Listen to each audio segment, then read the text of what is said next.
ネガティブ思考こそ最強です。皆様の絶望と悲しみと怒りと嫉妬と不安と恐怖と拭いきれない欲望と共に寄り添い分かち合ってゆく傷を舐め合う最高に優しいチャンネル、ネガティブマンチャンネルへようこそということでね。そうどうもこんにちは。そうまた始まっちゃいましたね。そうネガティブマンです。そう希望というものがあるのなら、それは絶望を分かち合いね、共に傷を舐め合うことなんじゃないですかね。皆さんどうですか。ということでね、さてそうまた今日もね、そうくだらない話をねしていこうと思いますけれどもね、結局今日の話はあれですよ。結局ね、トップに責任があるんじゃないのかっていう話ですね。そう結論から申し上げて、この生きづらい息苦しいひどい世界を滅ぼしていこうというのがね、このチャンネルの最終目標でありますけれども、なんて言うんでしょう。私そう結論から申し上げてね、そう神様がね、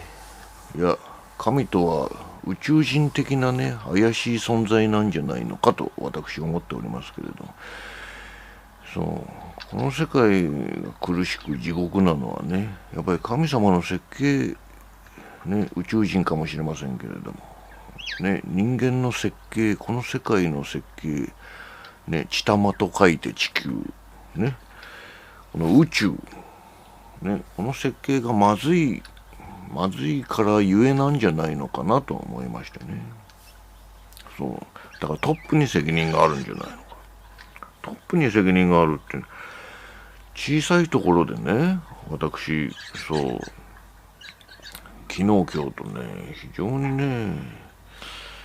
あれですよね、昨日今日の話じゃないですね。こうしばらくの間、そうなんですよ。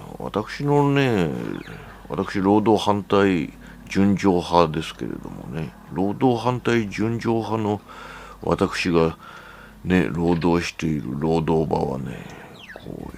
メジャーリーグのエンゼルスのようにねポンコツなんですよね。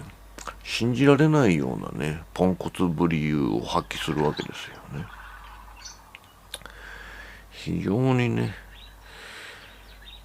結局このポンコツぶり、そうね、それを直属の上司的なね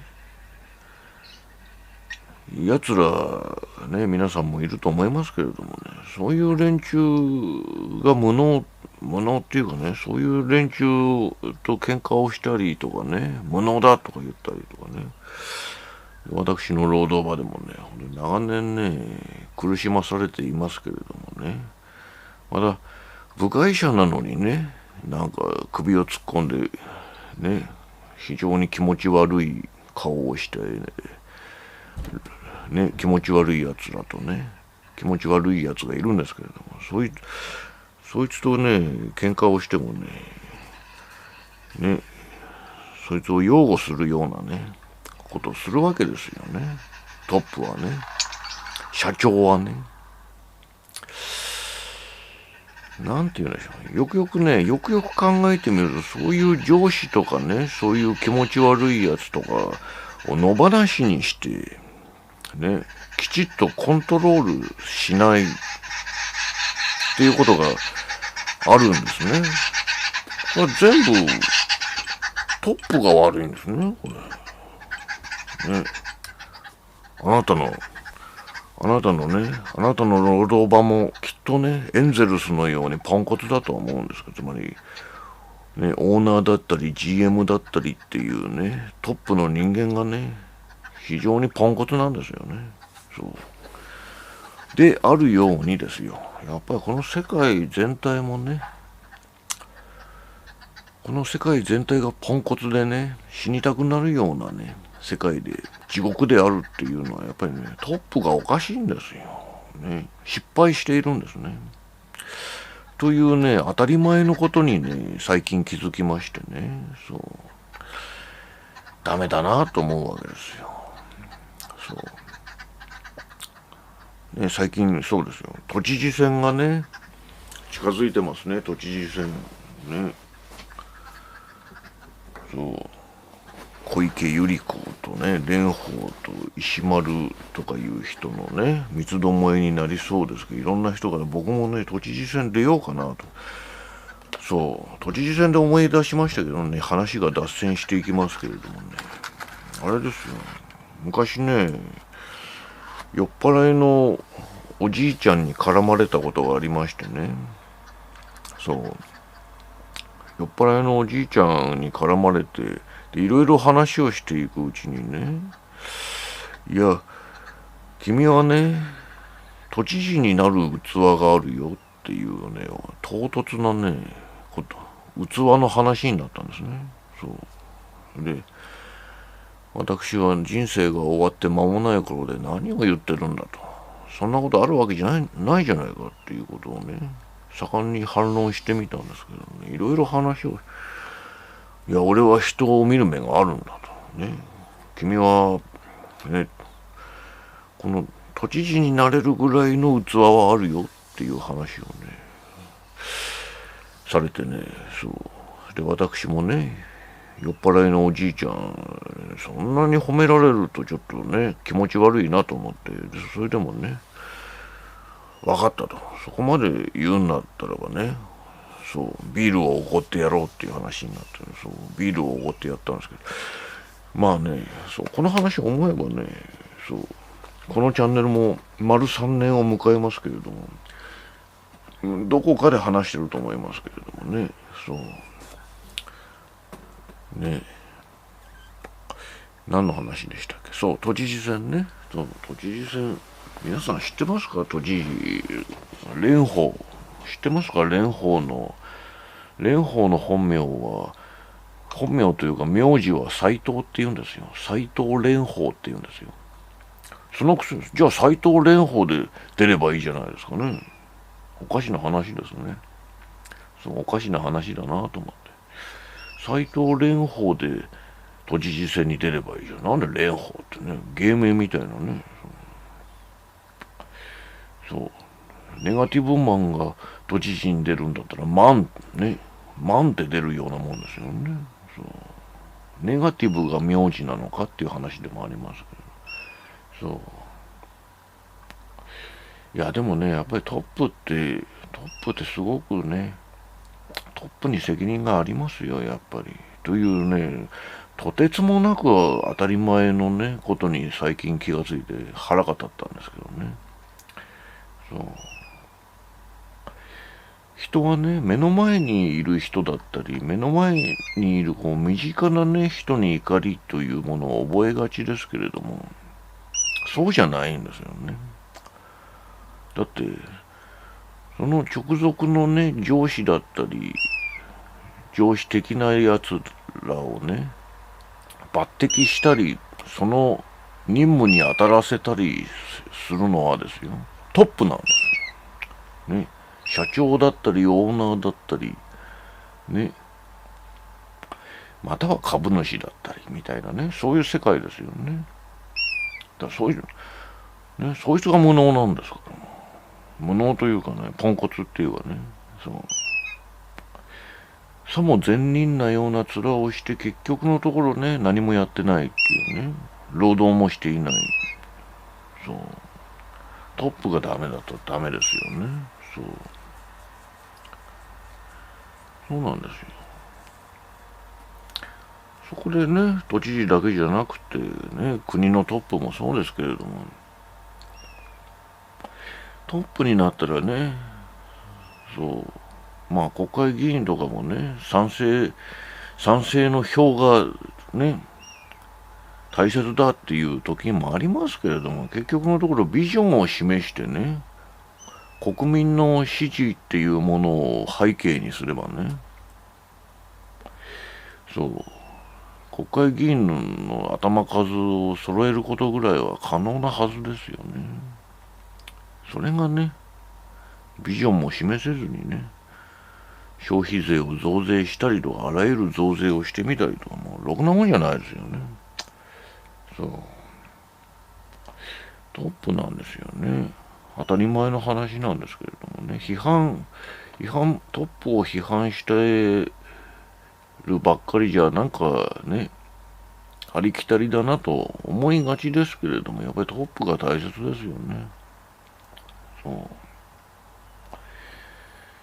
そう、戦争でも何でもね、トップが大切ですよ。結局トップが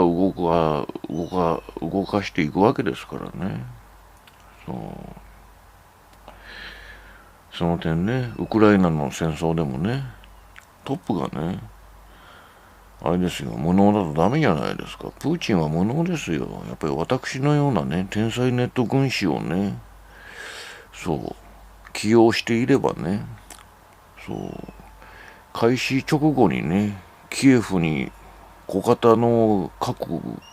またはね、大規模な空爆を行って灰にしてね、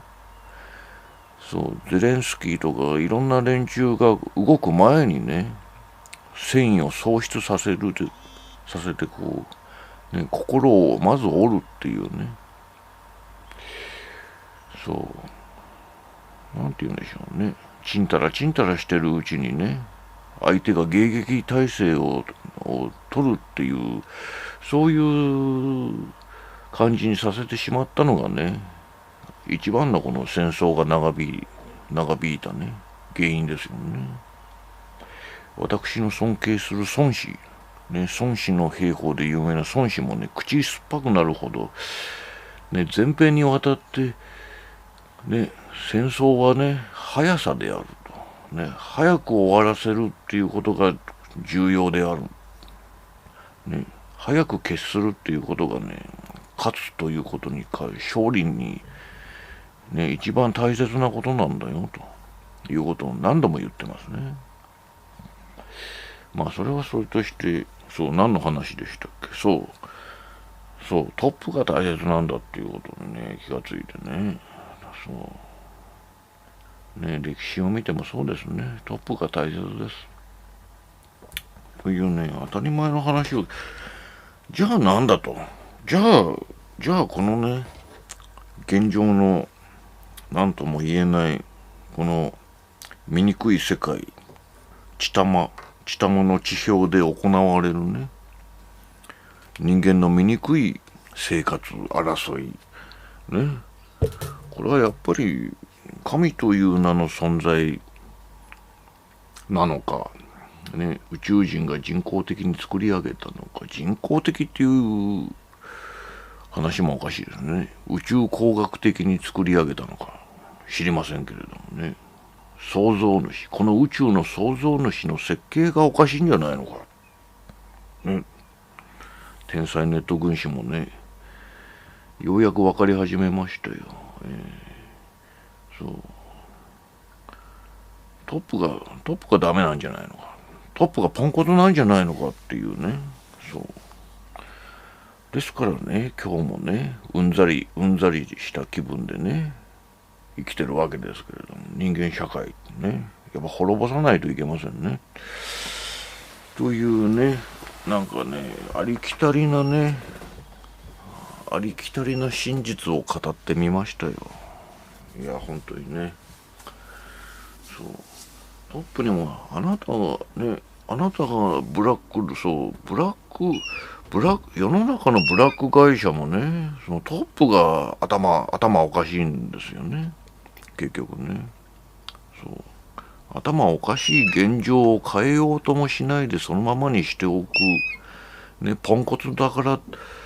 ね、ブラックなままでね、いろいろな人々が苦しむわけですよ。そう。世界情勢もそうですよね。結局のところはね。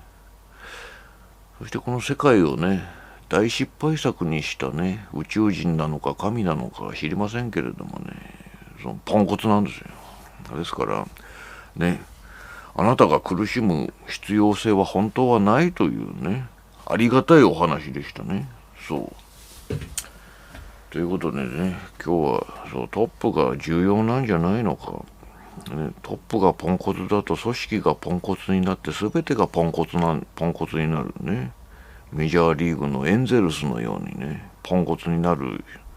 じゃないのかという話をね、してみました。それではね、このポンコツな世界をね、早く終わらせることができるようにね、今日にも明日にも世界が核の炎に包まれますように。ネガティブマンでした。